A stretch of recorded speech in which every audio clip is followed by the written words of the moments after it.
time to rest, for you, and for those you have carried in your arms. This ends for all of us. Of all the animatronics in Five Nights at Freddy's, one with the most potential use for horror, one of the most twisted designs, one of the most nightmarish things, is the Blob. The Blob, also known as the Tangle, but I'm more familiar with the Blob so I will continue calling it that, is an enormous lump of forcibly melded together animatronic bits and pieces that has come to life. It appears in both Security Breach and Ruin, and in neither does it have a proper explanation, save that it's slumbering underneath the burned pizzeria from Pizzeria Simulator, deep in the sinkhole underneath the Pizzaplex. Some of the animatronics it is made up of include Funtime Freddy, Bonnie, Chica, the Endos, Circus Baby, even the puppet's mask, and a ton of wires. These wires are thick and dark, and do not resemble the wires that make up Ennard or Molten Freddy, despite the Funtime Freddy connection. While Funtime Freddy has the dominant head, it acts nothing like him. Instead, it is a shrieking behemoth, striking anyone who comes close unless they too are animatronics. It's also not a continuation of Molten Freddy, as, like I said, its wires are different, though they do seem partially melted, and its mask is entirely different.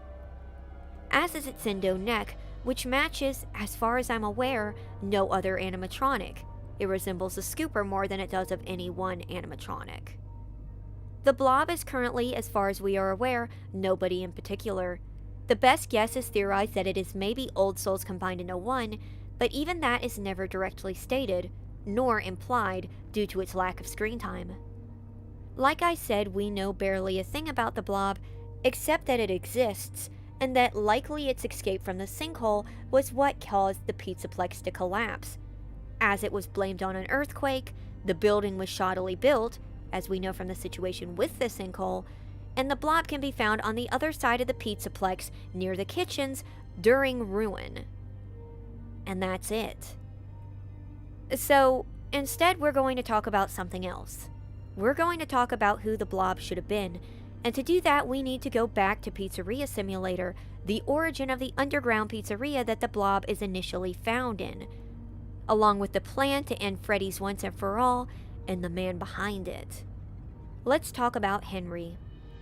Henry, or Henry Emily, is a peculiar character. In the games he is non-existent until Pizzeria Simulator, where he is introduced as a major character, while in the books he is a majorly mentioned character, but is deceased before they even begin. Now I'm going to focus mostly on game Henry here, but we'll also dip into book Henry, as the third book, The Fourth Closet, was written at the same time as Pizzeria Simulator. And since the characterization of William Afton and Baby align with that book, there's little reason to assume that Henry's wouldn't, especially since Henry's MO seems to match. We'll get to that. So in the games, who is Henry? Going off what is expressly said and nothing else, William and Henry were friends until William murdered his daughter outside of a Freddy's, likely Fredbear's family diner. One night a child was crying outside of the diner when William showed up and murdered her, then dumped her body behind the building and peeled away in his car as alluded to by the tire marks. Or perhaps he took her back there and ran her down. Why William did this, why William would be so foolish enough to target someone that close to him, is unclear. Either way, the security puppet mounted by the door began to hover outside and went around back to find the child, dragging itself to her and collapsing beside her. Because of this, the girl possessed the puppet. The girl is never named but is assumed to be Charlie from the books. Considering how hard it is to find Henry's name, though, it's not shocking. The loss of Henry's daughter traumatized him so much that he fell into a deep depression. Now, William was never caught for the crimes, but by Henry's words, he became aware of the murders at some point, including the murder of his daughter. But he did not nor was able to act. He says as much. A wound first inflicted on me, but then one that I let bleed out to cause all of this. We don't know how long Henry's inaction lasted. But eventually Henry was at the end of his rope and ready for the nightmares and his life to end. I could make myself sleep, but not yet. Not until I undo what he has done and heal this wound. so he came up with a plan.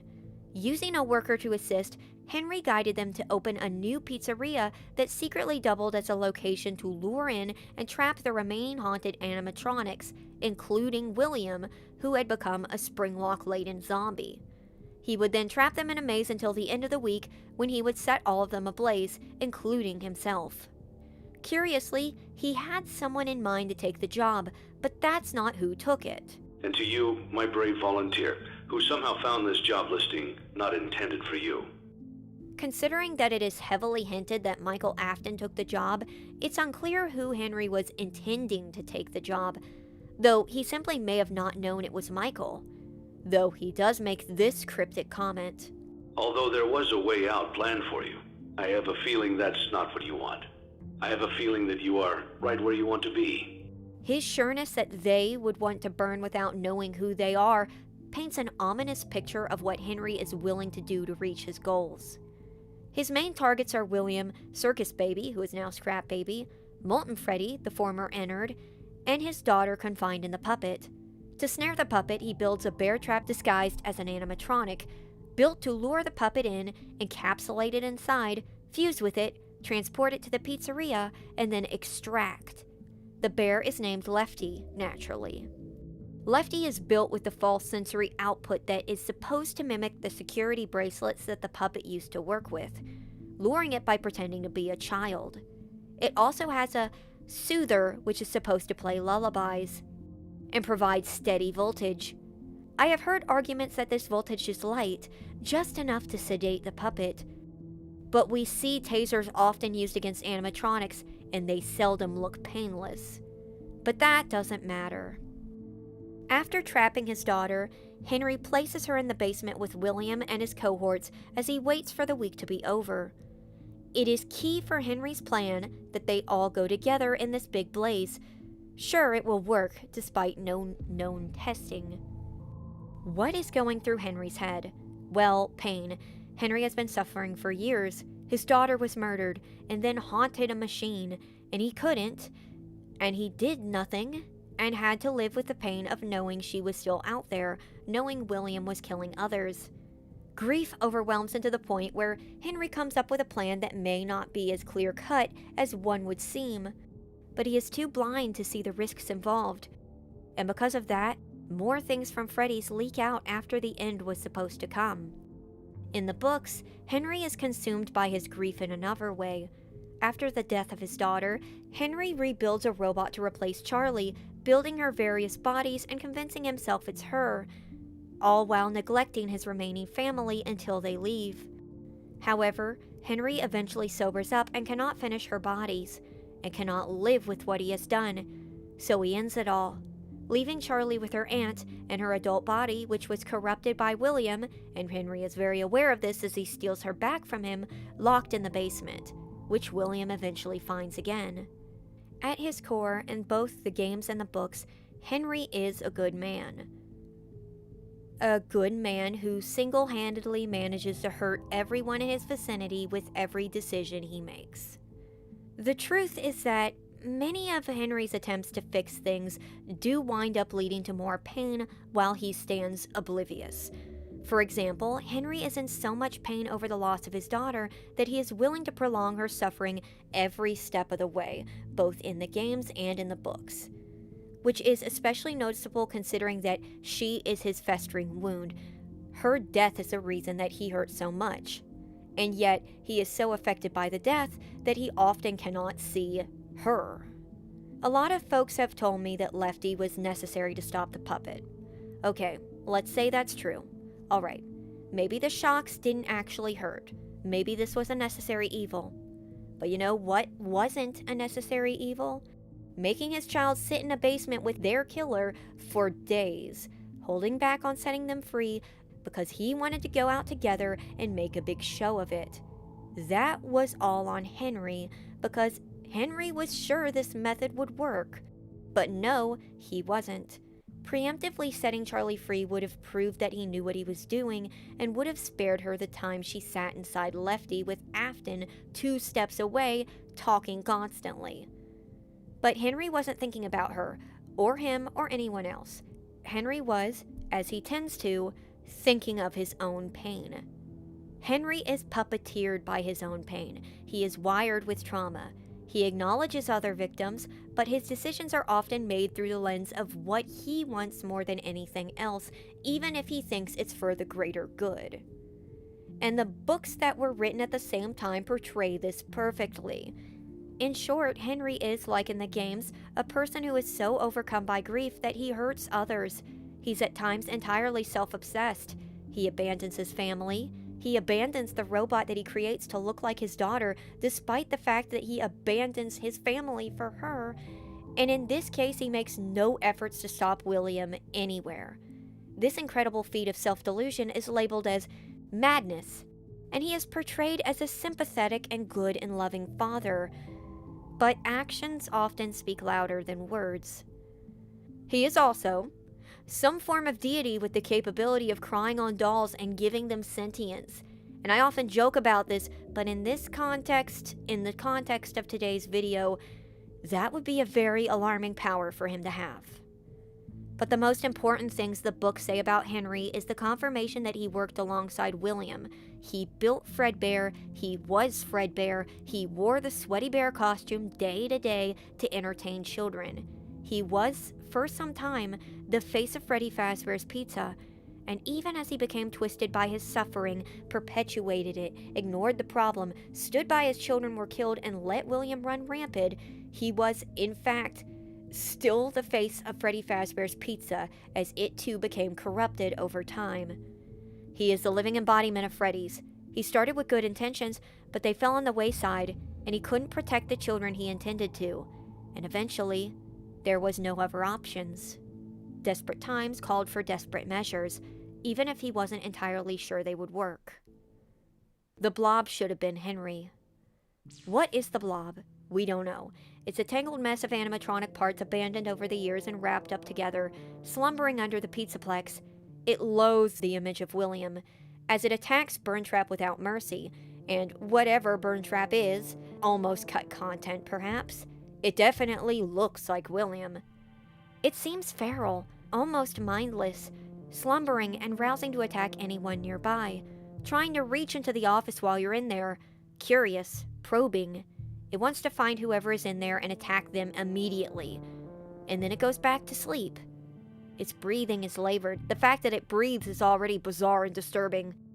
Its existence is a paradox. It is torn apart and perhaps melted together, and yet it still exists down here. It should have been Henry.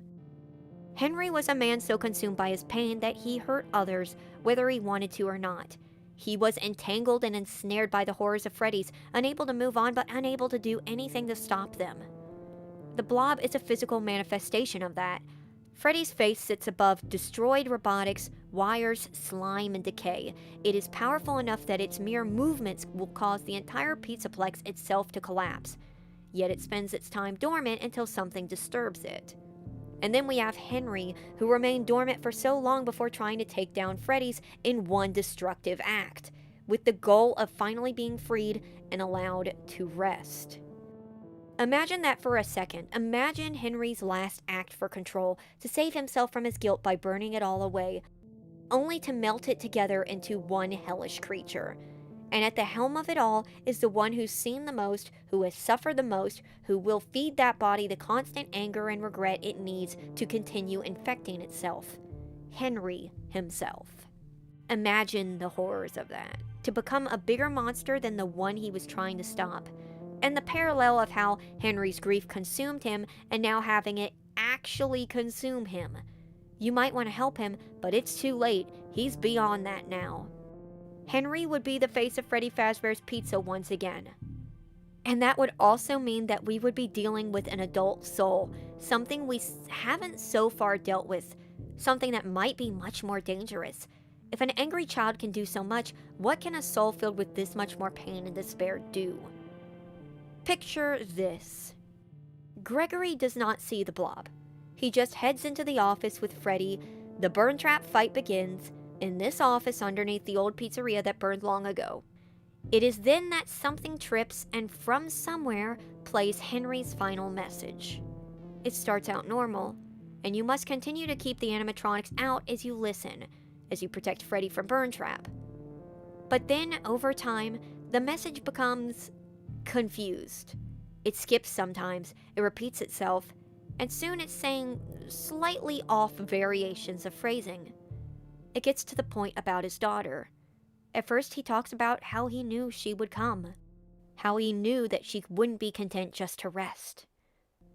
And then he starts asking where she is. He knows she's there, he knows she wouldn't have given up, not his daughter, she's there somewhere. And that's when the tentacles start slithering in. At this point, the message is entirely confused. Parts of what he was saying are just blending together, repeating on loop until they don't make any sense anymore. Babbling. And that's when we find the source of the sound. It isn't a tape recorder. It is the Blob. And if the Blob catches you, it jump scares you with a horrendous shriek before being punctuated with a crystal clear "Connection terminated." That is what the fire created. This is what Henry's unrelenting grief managed to infect, and built a creature of dormancy and consumption, searching for someone who it already engulfed the remains of long ago, dragging his own daughter behind him. Last time I discussed this idea, someone said the problem is that if Henry was the Blob, it would mean his plan failed. Except Henry's plan already failed. Even if Henry succeeded in ending his life, the future games have shown that the rotting wound of Freddy's is still festering. And if you do believe Fazbear Frights is canon, or at least the epilogue is canon, then William and the puppet canonically survived the fire. No matter what you believe in though, Vanny, Glitch Trap, Mimic, AI, machines, souls, what have you, Henry's plan failed. The thing he let spread is still spreading even now through other vessels, some that were, in the case of the Mimic, apparently around before the fire, buried underneath the pizzeria that he built to be the end of the line, and survived it. So there's no, well, that would take away from the good ending of Pizzeria Simulator. There was no ending. The fact the intact pizzeria he burned is sitting underneath the Pizzaplex being used to home these various remains says that way better than I can. But the more important part is this. The plan was doomed to fail. And if it was doomed to fail, how better than to continue by using that failure to create something more devastating, more gruesome than William Afton wanted to be. Fnaf's played with the idea of folks losing their bodies, losing their will, becoming machines, but never to the gruesome extent of this, where a man devolves into a mat of melted parts, screaming in the dark for his child, dragging behind in his tangled remains. Now, that is dread. Dread for a character who wasn't given enough time, just introduced at the tail end of a story that didn't end. This could have made him matter, could have given us a reason to look back on Pizzeria Simulator and feel our stomachs drop at what we know is coming. And suddenly, it doesn't ruin Pizzeria Simulator's ending. It gives new life to it, because his speech, his words, are no longer a man's explanation for why and what, but the fuel behind one of the most devastating creatures Five Nights at Freddy's would have gotten. The Blob would now have Henry's goals, all of them, even the ones for the greater good, the necessary evils, but now there's no line in the sand to stop him.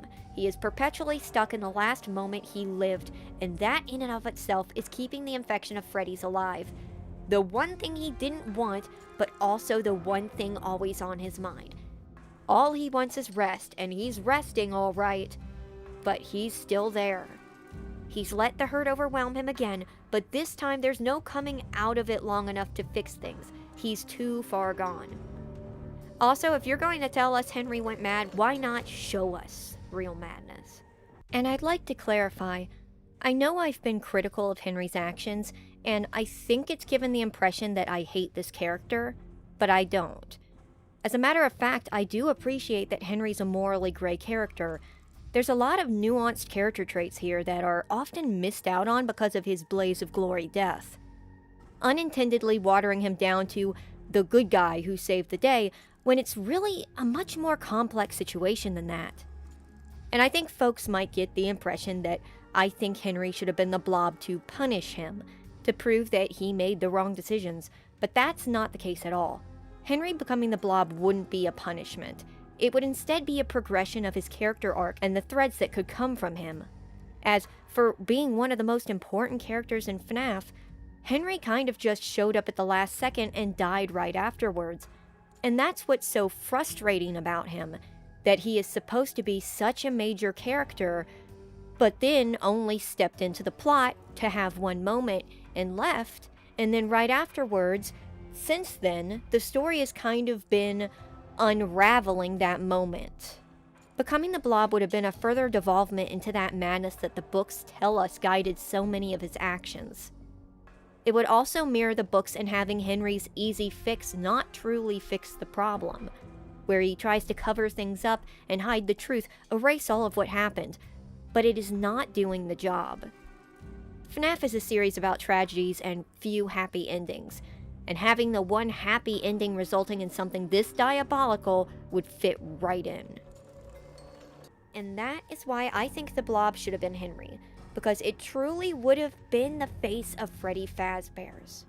A physical manifestation of how one man's passion to create a diner and to bring to life beloved characters was tainted, how the company went sour with death and destruction, and how in an attempt to fix everything he created that had gone so wrong, he again created something that went so terribly wrong.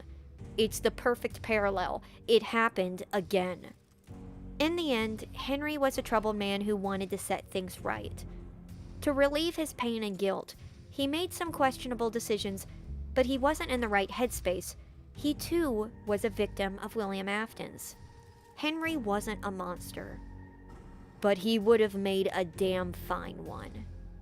Thank you for watching.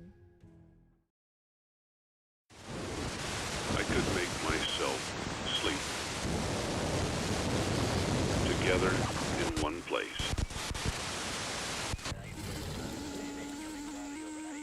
Swallow you whole.